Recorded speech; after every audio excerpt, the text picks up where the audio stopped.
क्षमा breaking Jain news. आज Sunday है, संडे जिस पर संडे आपके लिए आज थोड़ी पार्श कथा को ब्रेक किया जाता है और वह कथा सुनी जाती है जो पार्श कथा में भी चल रही थी। अहम से अरहम की यात्रा की भी अपनी एक कथा है। अहम का विसर्जन करके स्वयं का सृजन करने की भी अपनी एक कथा है और पर से हटकर स्व में आना, स्व को पहचानना, ये सबसे बड़ी कथा है। जितनी भी धर्म कथाएं हैं उन सब का उद्देश्य पर से हटकर स्व में आने का है, स्वयं में स्वयं को पाने का है। सभी तीर्थंकरों की यह देशना रही और इसी देशना का नाम श्रमण संस्कृति कहलाता है। जो श्रमणों के माध्यम से किया जाता है वही इस संस्कृति में जब घुलने मिलने लग जाता है तो इस देश की माटी में ऐसी सुगंध आने लग जाती है जिस अध्यात्म की सुगंध लेने के लिए विदेशों से भी लोग यहाँ पर आते हैं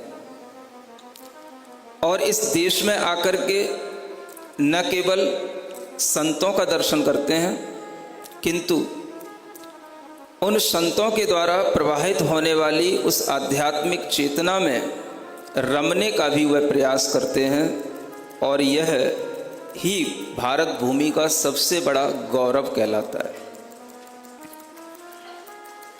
भारत भूमि का यही गौरव है। यहाँ का प्रत्येक मानव आध्यात्मिक बने। जिस मनुष्य की आध्यात्मिक चेतना जागृत नहीं होती वह मनुष्य होता तो है लेकिन मनुष्य होने का उसे भीतर से अनुभव नहीं होता। मनुष्य होने की सार्थकता उसके अंदर प्रतीति में नहीं आती। इसलिए प्रत्येक मनुष्य को जो तीर्थंकरों की वाणी का अनुसरण करते हैं उन्हें यह आध्यात्मिक चेतना अपने अंदर जागृत करने का एक भाव, एक मनोभाव जरूर बनाना चाहिए। आज भारत भी अगर गौरवान्वित होता है, पूजा जाता है तो वह किन्हीं आइंस्टाइन और न्यूटनों के कारण से नहीं पूजा जाता, भगवान महावीर, राम जैसे महापुरुषों के कारण से पूजा जाता है। क्योंकि ये आध्यात्मिक पुरुष थे। इन्होंने हमको जीना सिखाया और न केवल जीना सिखाया बल्कि शांति से हंसते हुए मरना भी सिखाया। जो जीना अच्छे से सीख सकता है वह मरण भी बहुत अच्छे से कर सकता है और जो व्यक्ति जीवन और मरण में समभाव के साथ रहने लग जाता है उसके जीवन और मरण आने वाले अपने आप उससे छूट जाते हैं और वह व्यक्ति इन जन्म मरण के चक्र से मुक्त भी हो जाता है। यह अध्यात्म की देन है। आज हम इन युवाओं को देखें, इन बच्चों को देखें, जब एक उम्र में यह केवल मंदिर जाने में, अपना मन बनाने में बड़ा मुश्किल महसूस करते हैं। घर के माता पिता धकेलते हैं, बेटा मंदिर जाया करो, बेटा 10 बहाने बनाता है, ट्यूशन जाना है, फ्रेंड से बात करना है, कॉलेज का टाइम, स्कूल का टाइम, खाने का टाइम, ये और वो 20 बहाने बनाता है। आप उन्हें मंदिर में ले भी गए, क्या सिखाते? केवल दर्शन करना सिखाते। सिर्फ भगवान को दिखाओ, भगवान के दर्शन कराना। आज ये जो बेटे यहाँ बेटियाँ यहाँ बैठी हैं, ये जो यूथ यहाँ बैठा है, अब आप इनसे पूछना कि जब मैं कहता था कि दर्शन करने के लिए जाओ तो तुम्हें कैसा लगता था, अब आज जब तुम यह शिविर करके आए हो तो आज तुम्हें कैसा लग रहा है कि तुम्हें दर्शन करने भगवान का जाना चाहिए या नहीं, ये तुम इनसे पूछ लेना। इनके क्या जवाब होंगे ये आप महसूस करना। अगर ये भगवान के दर्शन करने नहीं भी गए तो भी जैसे भगवान बैठे होते हैं, जिन मुद्रा, वह जिन मुद्रा में बैठना इन्हें आने लगा जैसे भगवान बैठते हैं।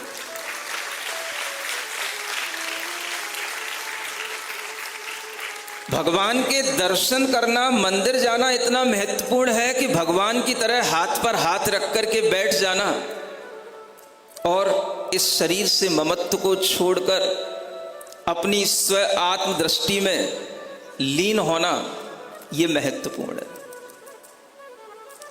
जो चीज यह बच्चे किसी बहुत बड़ी गुरुकुल में पहुंच करके शिक्षा लेने के बाद, दीक्षा लेने के बाद सीखते, वह चीज इन्होंने अपनी इस कम उम्र में सीख ली और यह शिक्षा और दीक्षा दोनों का काम इन्होंने कर लिया। दीक्षा और क्या होती है? इच्छाओं के त्याग का नाम ही दीक्षा होता है। दीक्षा किसे कहते हैं? दीक्षा अपनी इच्छाओं के त्याग का नाम ही दीक्षा होता है। और अगर इन्होंने एक संस्कार अर्जित कर लिया, 5 दिन के लिए इन्होंने अपने जीवन की सारी इच्छाएं छोड़ दी, तो यही इनकी सबसे बड़ी दीक्षा हो गई। और दीक्षा होने के बाद ही शिक्षा ली जाती है। संस्कृति तो यही कहती है। आचार्य महाराज भी हमेशा यही कहा करते थे, दीक्षा लेने के बाद ही सही शिक्षा ग्रहण की जाती है। इन्होंने दीक्षा लेने के बाद शिक्षा ग्रहण की। यह उस अरहम गुरुकुल में शामिल हो गए जिस गुरुकुल के अंदर यह सिखाया जाता है कि हम अपने मानवीय जीवन में अपने आध्यात्मिक मूल्यों के साथ, अपने नैतिक मूल्यों के साथ कैसे आगे जीना सीखें। और इसके लिए कोई दुनिया में यूनिवर्सिटी नहीं है जो आज इस यूथ को स्पिरिचुअलिटी सिखाए, मॉरलिटी सिखाए और उस पर उसका विश्वास करा पाए। इस तरह के कार्यों से जो बच्चा जुड़ जाता है, जो युवा जुड़ जाता है, उसके जीवन में अपने आप सार्थकता आने लग जाती है और वह कितना भी अपने से परेशान हो, अपने आप को संभालने योग्य बन जाता है। आपको संभालने की जरूरत नहीं पड़े, बच्चा खुद ब खुद संभल जाए। ये टेक्निक हमने इनको सिखा दी है। ये जिन मुद्रा कर सकते हैं, ये कायोत्सर्ग कर सकते हैं, ये वह कर सकते हैं जो भगवान बाहुबली ने किया, जो भगवान आदिनाथ ने किया और जो भगवान महावीर स्वामी ने किया। ये वो सीखे हैं। तुम तो केवल भगवान की प्रतिमाओं का दर्शन करना सीख पाए पूरी उम्र में। इन्होंने वो सीखा जो भगवान वास्तव में करते थे। ये कहां सीखने को मिलता है? भगवान वास्तव में क्या करते थे? आदिनाथ भगवान, महावीर भगवान क्या करते थे? दीक्षा लेने के बाद वह किस तरह से मौन रहते थे, कैसे वह जीते थे? भले ही वो 12 वर्ष मौन रहे हो, लेकिन 5 दिन का मौन ये बता सकता है इन्हें कि भगवान किस तरह से रहा करते थे। और इस मौन के माध्यम से अगर बच्चे में थोड़ा सा ये संस्कार आ जाता है कि हम चुप भी रह सकते हैं, तो अनेक परिवारों में अपने आप एक शांति का वातावरण निर्मित हो जाता है। जहां पर इतने लोग मौन रहना सीख जाएंगे, उन परिवारों में अपने आप कलह दूर हो जाएगा और शांति अपने आप आ जाएगी। कितनी ही मम्मियां ऐसी थी जो लेकर के अपने बेटे बेटियों को आई, महाराज ये शिविर तो अटेंड करना चाहता है, बस प्रॉब्लम एक ही, मौन नहीं रह सकता। भला घर में रह करके बच्चा मौन कैसे रह लेगा? मौन रहने के लिए भी तो उसका ड्रेस, एड्रेस सब कुछ चेंज होना चाहिए ना। तो जब मौन रहने का उन्हें एनवायरनमेंट मिलेगा, उस तरीके का उन्हें एक शिक्षा दी जाएगी, संस्कार दिया जाएगा, तो वह बच्चा मौन भी रहना सीख लेगा। आखिर बच्चा तो इतना कोमल होता है कि उसे हम जो सिखाएं वो सीख लेता है। और आज देखो, मैं सोच रहा था ये बच्चे जो यहाँ पर एंट्री लिए हैं, ये कहीं बच्चे भाग भाग करके निकलेंगे, मैं इंतजार में था। और मैंने टीम के लोगों से कह रखा था अगर कोई निकले तो रोकना मत, न जाने देना, क्योंकि रोकने का कोई काम है नहीं। लेकिन कितनी अच्छी बात है कि एक भी बच्चा, जिसको मैं सोचता था ये एंट्री लेने के बाद बाहर निकलेगा, एक भी बच्चा बाहर नहीं निकला।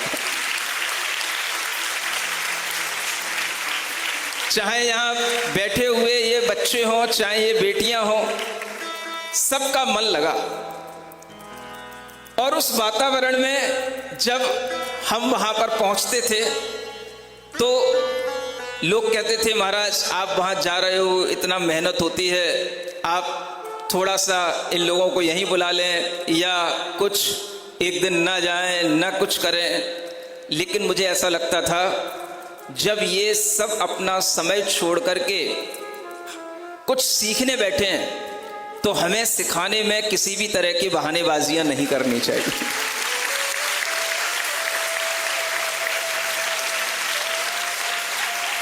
और मैं पूरे उत्साह के साथ वहां पहुंचता था।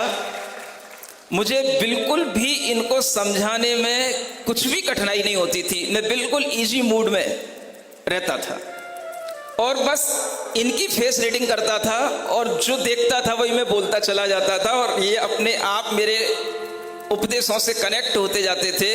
और इन्होंने जो सीखा वो ऐसा सीखा मानो इन्होंने आध्यात्मिक ज्ञान तो लिया ही, लेकिन इन्हें बहुत बड़ी साइकोलॉजी भी सिखाई गई, इन्हें बहुत बड़ी सोल ऑफ साइंस भी सिखाई गई।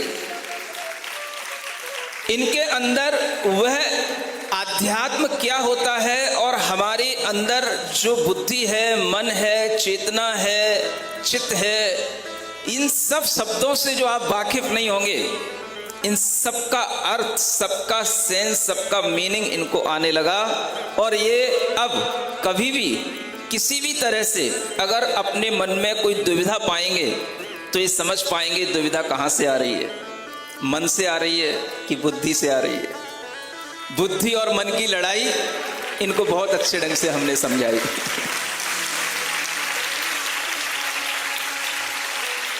आगे का समय मैं यही चाहता हूं, ये बच्चे ही आगे चलकर के बड़े होकर के इस तरह से एक समाज के पथ प्रदर्शक बने।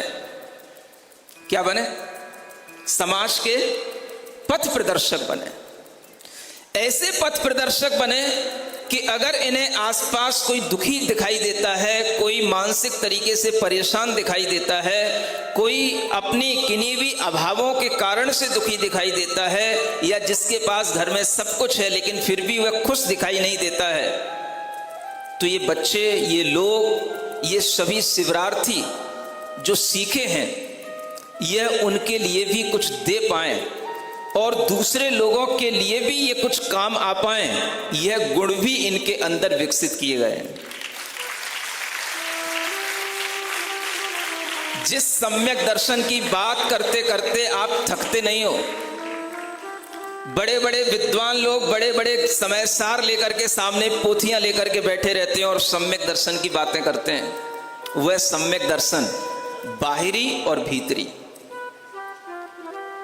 व्यवहारिक और निश्चय, दोनों तरह की सम्यक दर्शन की जो शब्दावलियां होती हैं, जो उसकी प्रैक्टिकल होता है, यह सब इन लोगों ने सीखा है पिछले 5 दिनों में। स्व आत्म दृष्टि होना ही सम्यक दृष्टि कहलाता है, यह भी इन्होंने सीखा है। और बड़े प्रेम से हमने इन्हें पूर्व आचार्यों के दिए हुए ज्ञान को मौन पूर्वक रख करके पिला दिया।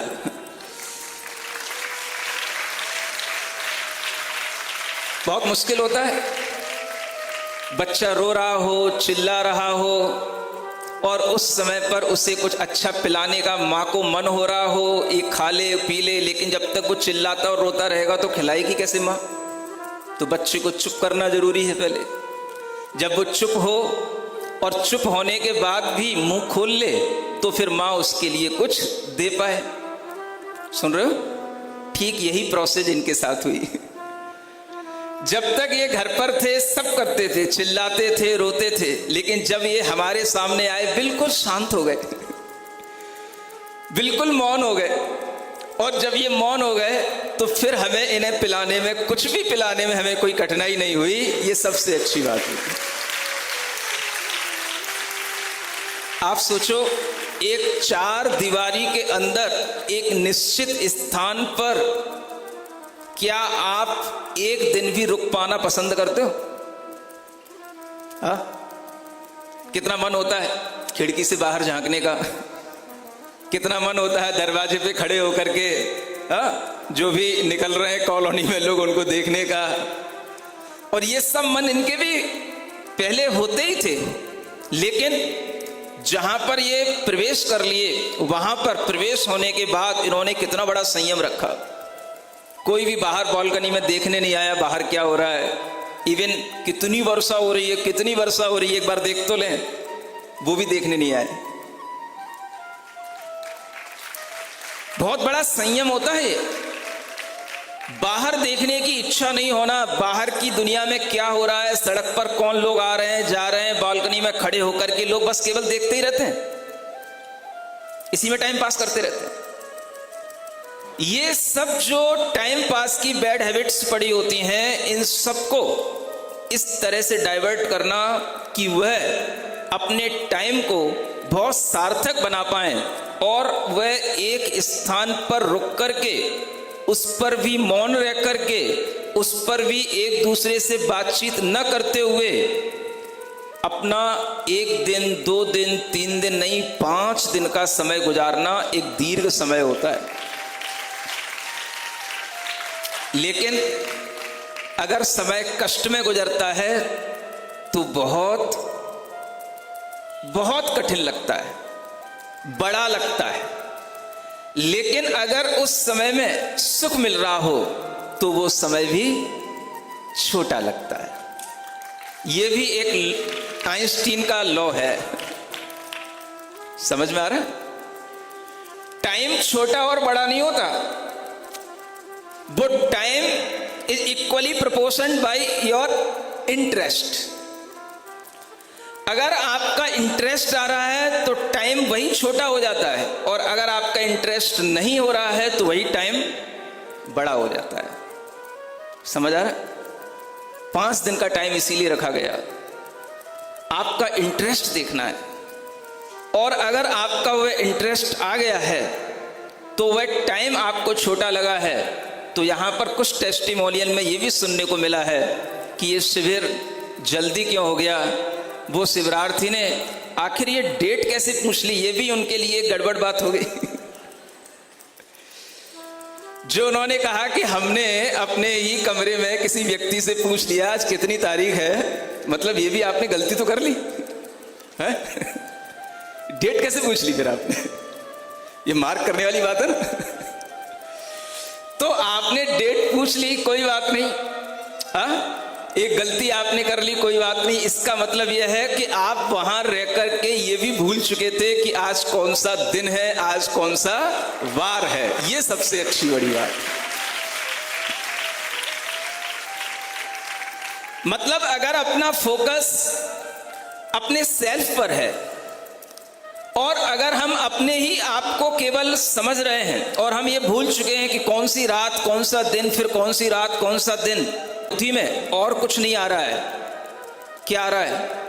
आत्मज्ञानात् परम कार्यम न बुद्धौ धारयेत् चिरम।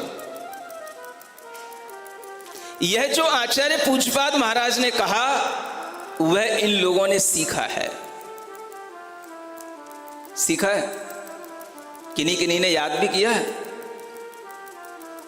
यह श्लोक किसी को याद है? यह भी एक टेस्ट लेने वाली चीज है। ये श्लोक किसी को याद है? आत्मज्ञानात् परम कार्यम न बुद्धौ धारयेत् चिरम। अच्छा एक बात बताओ, आप लोगों ने इतने दिन ये जो श्लोक वगैरह पढ़े, किसी को एक आध श्लोक याद हुआ 5 दिन में? हाँ, कोई सा भी एक आध श्लोक याद हुआ? चलिए मैं सुनना चाहूंगा, मेरी परीक्षा ऐसी होती है। चलिए कोई भी, एनीबडी एल्स? हाँ हाँ, दीजिए माइक दीजिए, थोड़ा टेस्ट ऐसे होना चाहिए सडनली कुछ भी। हाँ, कोई भी एक श्लोक। हाँ, नाम? हिमांशी जैन। कहाँ से? जयपुर। अच्छा बोलिए। यत् पश्यामीन्द्रियस्तन्मे नास्ति अन्यतेन्द्रियः अन्तः पश्यामि सानन्दं तदस्तु ज्योतिरुत्तमम्। बहुत बढ़िया।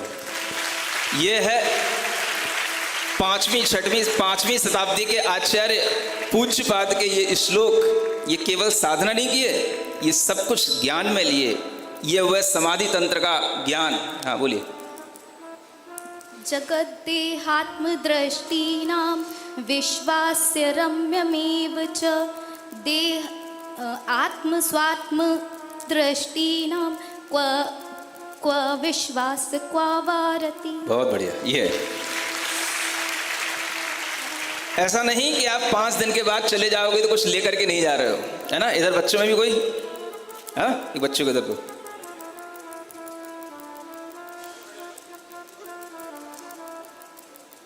जो इनका थ्योरेटिकल टेस्ट है वो तो अभी दोपहर में अलग होना है। ये मेरा टेस्ट हो रहा है, ये अलग हो रहा है। मेरा नाम अभय जैन है, मैं भोपाल से हूँ। अर्यतमित्यचरम ब्रह्मा वाचिनम परमेष्टिना सिद्ध चक्रस्य सद्वीजम सर्वथा प्रणमाम्यहम्। बहुत बढ़िया, बहुत बढ़िया। ये बच्चा और पीछे। हाँ, क्या नाम है? चिन्मय जैन। कहाँ से? जयपुर। जयपुर, बढ़िया। ओंकारं बिंदु संयुक्तं नित्यं ध्यायन्ति योगिना कामदं मोक्षदं चैव ओंकाराय नमो नमः। बहुत बढ़िया, समझ में आ गया? अब इनको याद हो गया ओंकाराय नमो नमः नित्यम ध्यायन्ति योगिने। अब ये योगी ही बन गए, अब ये अरहम योगी कहलाने लग गए। मंदिर जाने का जो फल मिलना चाहिए वो फल इन्होंने प्राप्त कर लिया, ये ध्यान रखना। और भी कोई? हाँ। अंजना जैन, अहमदाबाद। एगो में सास दो आपा प्राण दंशन लक्षणा शेषा में बहिर्भावा संवे संजोगो लक्षणा। अच्छा, बहुत बढ़िया। प्राकृत की भी गाथाएं याद करेंगे। हाँ, एक बच्ची है।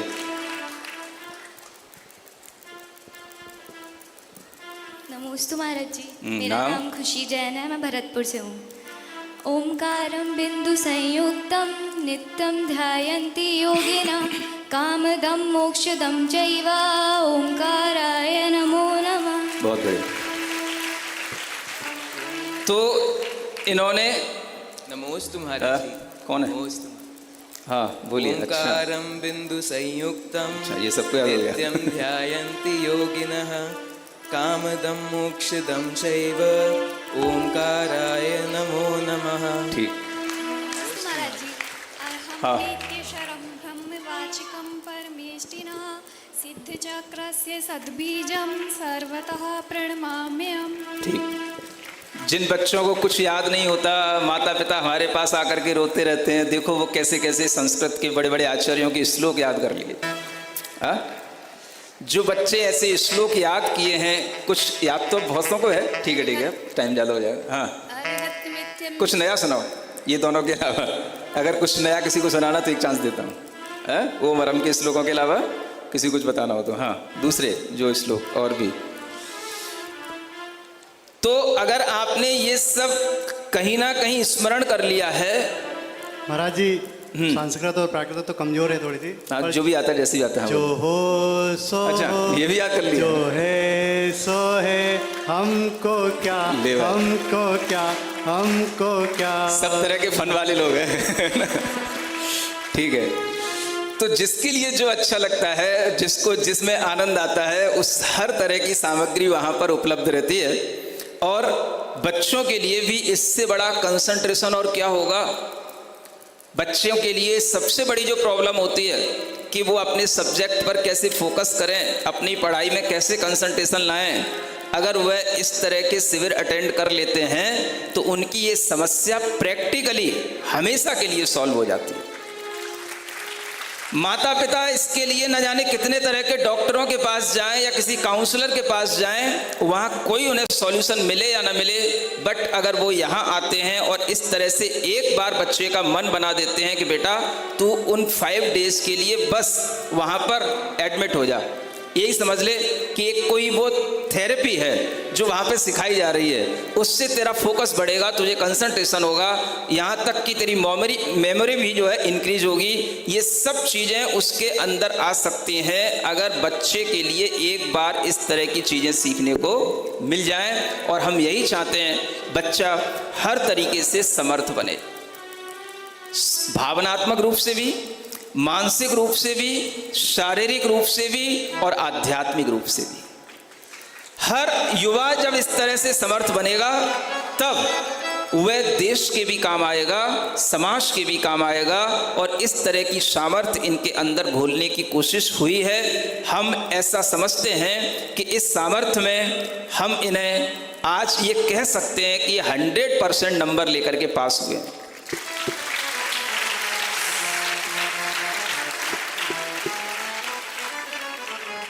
इन सबकी प्रसन्नता को देखकर हमारा मन भी प्रसन्न हो पड़ता है और हम भी भूल जाते हैं समय कितना हो रहा है, लेकिन इन सबकी प्रसन्नता से ही हमारी प्रसन्नता है।